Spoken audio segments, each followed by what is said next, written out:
네, 우리가 누가복음 살펴보고 있습니다. 누가복음은 예수님의 사역을 장소에 따라서 셋으로 구분을 한다고 말씀을 여러 번 드렸습니다. 첫 번째는 갈릴리에서 사역이고요.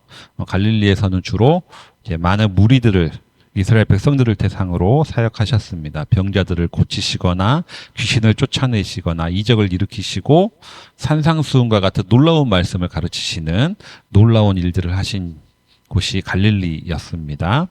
예수님의 신성과 능력과 지혜가 주로 일어나는 그런 사역들을 주로 하셨습니다. 그런데 이제 갈릴리에서 사역을 하시다가 갈릴리에서 예루살렘으로 올라가는 길에서의 사역이 있었습니다. 지난주까지가 이제 길에서의 사역이었죠. 예수님의 제자들이 주로 사역의 대상이 되었고요. 주님을 따르는 방법, 제자를 향한 가르침이 주된 내용이었습니다. 그리고 마지막은 이제 예루살렘에서의 사역입니다. 이곳에서는 이제 성전과 종교 지도자들을 비판하시고 또 순환당하시고 십자가를 지시는 사역이 이제 예루살렘의 주된 사역이 됩니다.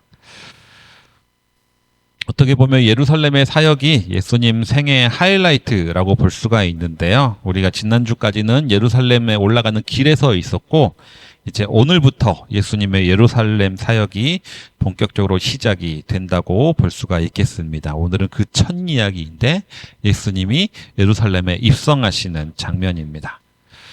보통 예수님이 예루살렘에 입성하는 거는 우리가 부활주일의 일주일 전 정려주일 때 설교를 많이 합니다. 우리 작년 정려주일 때 똑같은 본문으로 제가 함께 말씀을 나눴었는데 오늘도 좀 많이 겹치는 부분이 있을 것이라 예상이 됩니다.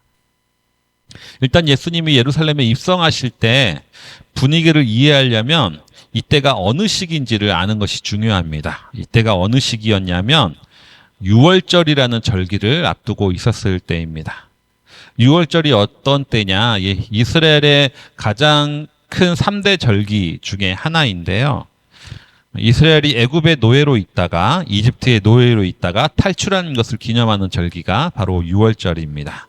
이 출애굽이라는 것은 이스라엘의 민족 정체성을 결정하는 사건이었거든요. 그리고 이때 이스라엘과 여호와 하나님과의 본격적인 관계가 시작되는 사건입니다. 그래서 하나님이 이스라엘에게 자신을 계시하실 때 항상 하시는 말씀이 나는 너희를 애굽 땅에서 인도해낸 여호와 하나님이다. 이런 말씀을 많이 하셨습니다. 그러니까 이 6월절이라는 것은 단순히 흥겨운 민속 명절을 떠나서 우리는 하나님이 선택하신 민족이다. 우리 민족의 정체성을 강조하는 절기이기도 하고요.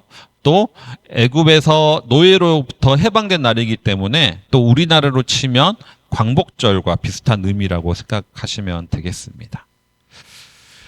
설과 추석과 광복절을 합친 정도의 절기가 이제 6월절이라고 볼 수가 있는데요. 특히 이 당시는 로마의 식민지 속에 있었기 때문에 여기서 맞이하는 6월절은 그 의미가 더 크다라고 볼 수가 있겠습니다. 이 유대인들은 이제 아시리아에 정복당하고 바벨론에 정복당하고 헬라와 로마의 지배를 받으면서 민족들이 여기저기 흩어지게 됐습니다. 그 흩어진 사람들을 뭐라고 얘기하냐면 디아스포라라고 하거든요. 우리말로 치면 이제 교포들이라고 볼 수가 있겠습니다. 근데 이 디아스포라들이 6월절이 되면 예루살렘에 모여들어서 예루살렘 성 안에 북적북적되게 됩니다. 평소에 예루살렘은 주민들이 한 10만 명 정도 사는 정도였는데 이때가 6월절이 되면 역사가 요세푸스의 기록에 의하면 예루살렘에 270만 명 정도가 몰려들었다라고 기록하고 있습니다. 물론 학자들은 이 10만 명에 살던 예루살렘에 270만 명이 모여들었다는 건 약간 과장이라고 생각을 하지만 그래도 평소의 인구보다 3, 4배 정도 3, 40만 명이 몰려들었던 것은 사실인 것 같습니다. 이게 평소보다 많은 인구가 몰려들기 시작하면 이제 치안의 공백이 발생하거든요. 그렇기 때문에 소매치기도 많고 막 도둑질도 많이 일어나고 또 그런 일들이 많이 일어났을 것이라 생각이 됩니다. 게다가 그날은 출애굽을 기념하는 6월절 절기였기 때문에 민족 독립의 열망이 가장 많이 분출되는 절기이기도 했습니다. 이런 분위기에 6월절에 예루살렘에 수만 명이 모인다는, 수십만 명이 모인다는 것은 로마의 입장에서는 가장 민감하게 주시하고 있는 그런 기간이기도 했습니다. 온 유대와 갈릴리와 또 전 유럽의 사람들이 모여 있다 보면 이제 각 지역에 여러 이야기들이 서로 오가고 소문이 퍼지게 되겠죠. 우리나라도 명절 때가 되면 정치권에서도 추석과 설 민심 잡기가 중요하잖아요. 그 전에 어떤 이슈를 터뜨려서 추석과 설을 보내느냐. 명절에 친척과 가족들과 친지들이 모였을 때 정부와 정치권을 비판하는 여론이 잘 형성되기 때문에 그런 건데요. 6월절의 예루살렘도 마찬가지였습니다. 각 지방에서 올라온 수많은 사건들이 입소문이 퍼지기 시작합니다. 그중에 갈릴리에 있는 이들로부터 예수님에 대한 이야기도 당연히 퍼졌겠죠. 갈릴리에서 예수라는 사람이 있는데 그 사람이 놀라운 기적들을 행하고 진짜 메시아인 것 같다라는 소문이 퍼집니다. 그가 가르치는 말씀들이 정말 놀랍다. 그런데 그 사람이 지금 예루살렘에 오고 있다더라라는 소문까지 쫙 퍼지게 됩니다.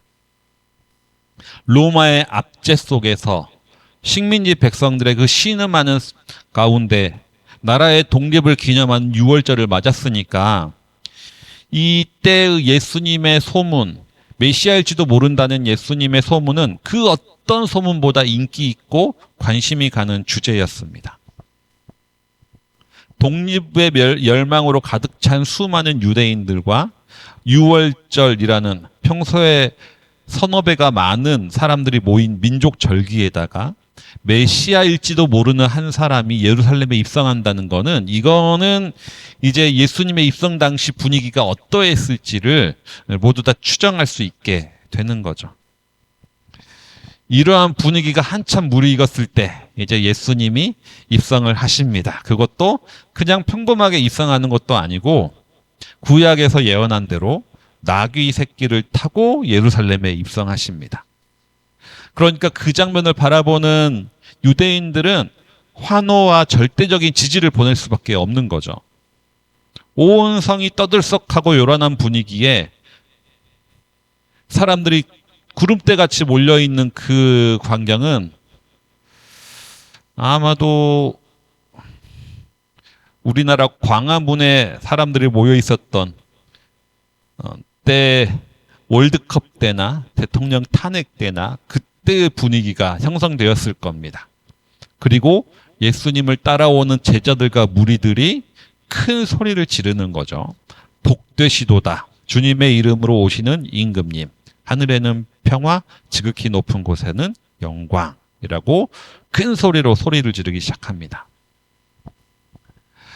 성경에서는 이 장면이 아주 예수님의 입성하시는 장면이 극적이고 하이라이트고 엄청 좋은 장면, 놀라운 장면처럼 보여지지만 사실은 이 장면은 가장 위험한 장면 중에 하나입니다. 왜냐하면 이 모습을 로마 총독이나 군사들이 눈여겨보고 있을 거기 때문인 거죠. 만약 이 군중 사이에서 뭔가 소요 사태라도 일어난다면 바로 로마 군인들이 유혈 진압을 하게 되었을 겁니다.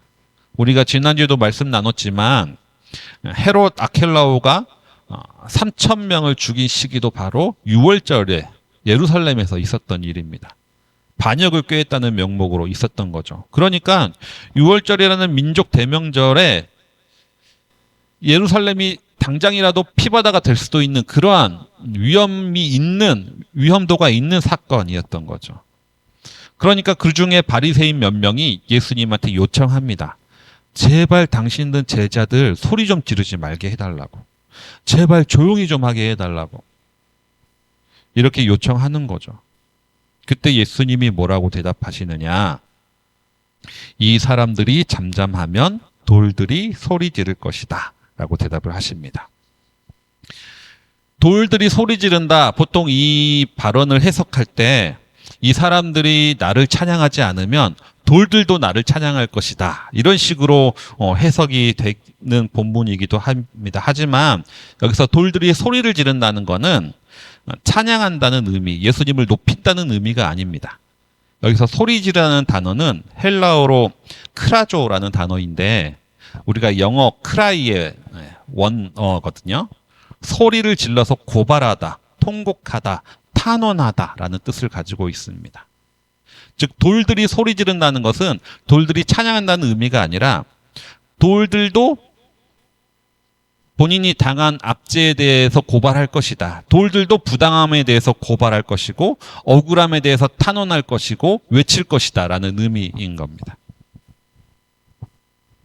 많은 사람들이 예수님을 보고 호산나 호산나를 외치고 우리가 아까 호산나 찬양을 불렀지만 우리를 구원하소서, 나를 지금 구원하소서라는 말을 외치고 또 종려나무 가지를 흔들고 복되시도다 주의 이름으로 오시는 임금님 하면서 새로운 왕이 임한 것처럼 소리를 지르지만 이 모습이 예수님을 왕으로 높이고 영광을 올려드리는 것처럼 보여지지만 예수님의 귓가에는 이게 찬양으로 들리는 것이 아니라 탄식으로 들린다는 것.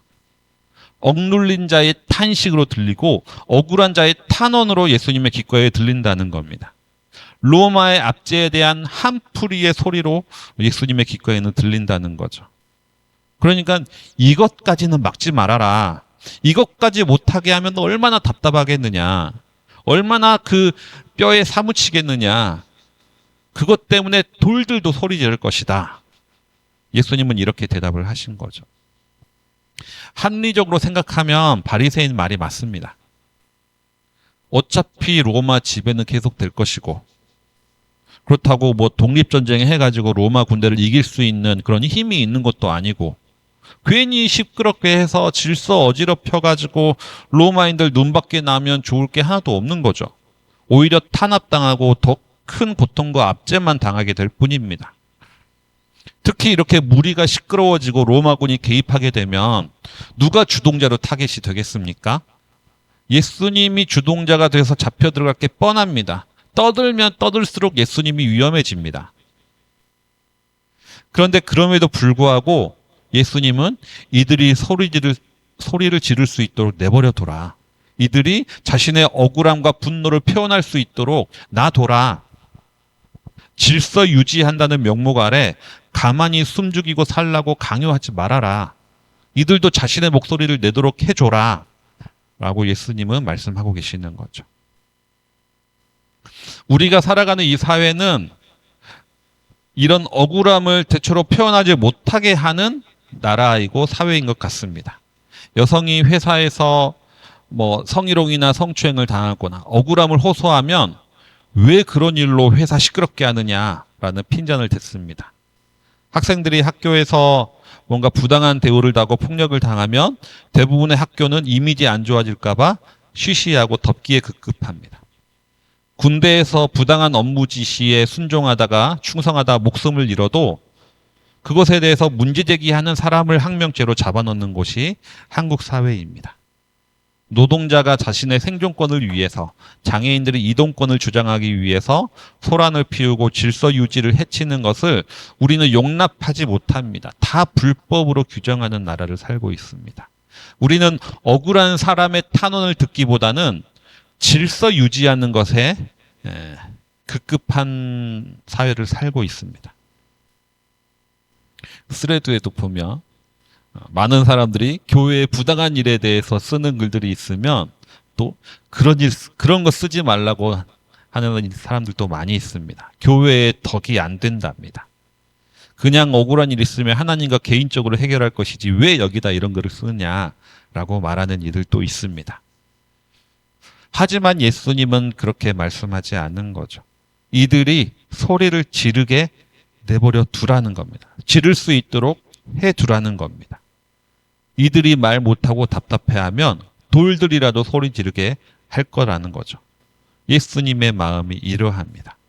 피해를 당하고 소외를 당하고 억울함을 당하는 목소리를 기꺼이 막지 않으시고 들어주시는 것이 바로 예수님의 마음인 거죠.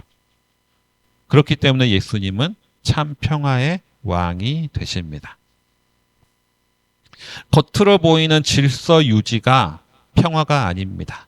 겉으로 조용한 것이 평화가 아닙니다. 이때 로마는 팍스 로마나 시대라고 하거든요. 팍스 로마나는 로마의 평화라는 시기로 1세기부터 2세기까지 아우구스투누스부터 시작해서 거의 200년 가까이 전쟁 없이 평화를 이루던 시대였습니다. 전쟁이 없었기 때문에 군비로 지출되던 많은 돈이 나라에 남아 돌아서 문화가 융성하고 온갖 부유함을 즐기던 시대. 로마 시민들은 이렇게 살아가던 시대가 이 팍스 로마나 시대였습니다. 그러나 겉으로는 이렇게 평화롭고 부유한 시대였지만 로마 시민이 아닌 식민지는 고통과 억울함에 몸부림치던 시기였던 거죠. 이 로마의 평화는 이러한 식민지를 향한 착취와 고통과 억울함 위에 세워진 거였습니다. 힘으로 만들어낸 평화, 이것은 소수의 희생과 가난한 자의 희생으로 치러질 수밖에 없게 되는 거죠.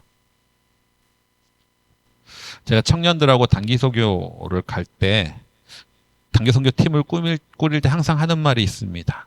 선교를 가면 고생하는 건 당연하거든요. 당연히 고생하고 힘든데 뭔가 선교를 왔는데 내 몸이 편안하다. 뭔가 선교를 왔는데 내가 별로 안 힘들다. 라는 건 분명히 나 대신에 누가 더 힘든 사람이 있다. 주변을 돌아보라 라고 얘기를 합니다. 뭔가 내 삶에 아무런 문제 없이 질서 유지가 되고 잘 돌아가고 있다. 누군가 어디서 희생을 하고 있기 때문이라는 거죠. 이거는 단기 선교팀에만 적용되는 것이 아니라 어쩌면 우리 사회 전체에 적용되는 말이기도 합니다. 말씀을 정리하겠습니다. 예수님은 이렇게 백성들의 억울함과 부르짖음, 백성들의 탄원을 막지 않으셨습니다.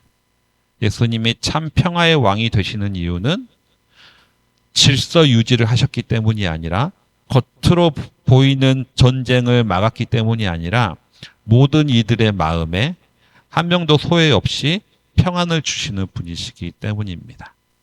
그리고 그 예수님은 당연히 우리의 억울함과 탄원도 들어주십니다.